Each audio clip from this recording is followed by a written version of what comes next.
Bem, para esse exercício aqui vamos analisar item por item, que fica mais fácil do que ler tudo e depois voltar para analisar cada um deles, né?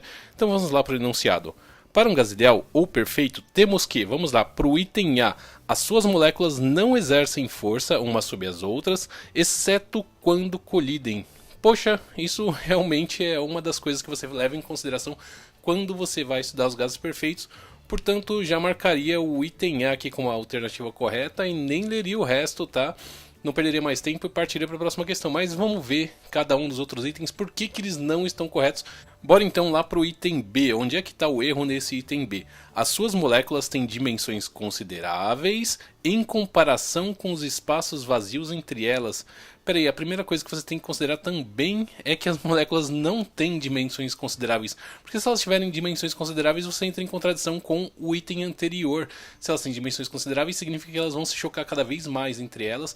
E os espaços vazios ali que tem entre umas e as outras, para permitir que elas colidam com as paredes do recipiente, assim não vai fazer muito sentido. Portanto, ó, o item B marca o xizinho ali, porque ele está falando ali que tem dimensões consideráveis com relação, tá? Quando você comparar com os espaços vazios, não faz sentido. O item B, joga ele fora.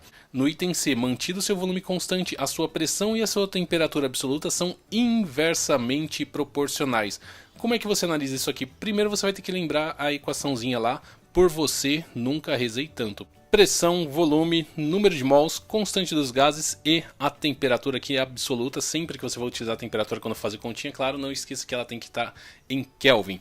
Enfim, ele está falando o que pra gente? Que mantido o volume constante, ou seja, esta partezinha aqui é constante, o número de mols e essa constante aqui são constantes porque não tem vazamento do gás. Vamos supor isso aqui. Então também tem mais uma parte constante aqui. Todas essas coisinhas que eu marquei aqui com o meu quadradinho são constantes. Portanto, se a pressão aumenta, a temperatura necessariamente tem que aumentar. Aqui eu tenho, por exemplo, uma equação de primeiro grau, tá? Com um y é igual a uma constantezinha vezes x. Se isso aqui aumenta, esse aumenta. Se esse diminui, esse também diminui. Ou seja, elas são diretamente proporcionais. O exercício está falando aqui para você que elas são inversamente proporcionais. Joga o item C também fora. O item D, ele está falando o que pra gente? A sua pressão e o seu volume, quando mantida a temperatura constante, são diretamente proporcionais. A mesma história lá, ó, escreve a equaçãozinha PV igual a nRT. Ele está falando o que para você? Se a temperatura for constante, tá? Ou seja, se isso aqui é constante e todo esse resto aqui é constante, tudo isso aqui vai ser um valorzinho constante. Ou vamos supor que isso aqui, por exemplo, vale 10. Isso aqui vale 10 independente dos valores que eu jogar aqui. Por exemplo, se eu falar que isso aqui é 2, esse aqui tem que ser 5. Se eu falar que isso aqui é 5, esse aqui tem que ser 2. Ou seja, se esse aumenta, esse tem que diminuir. Tá? Se esse aqui aumentou, esse tem que diminuir. Ou, se esse diminui, esse tem que aumentar.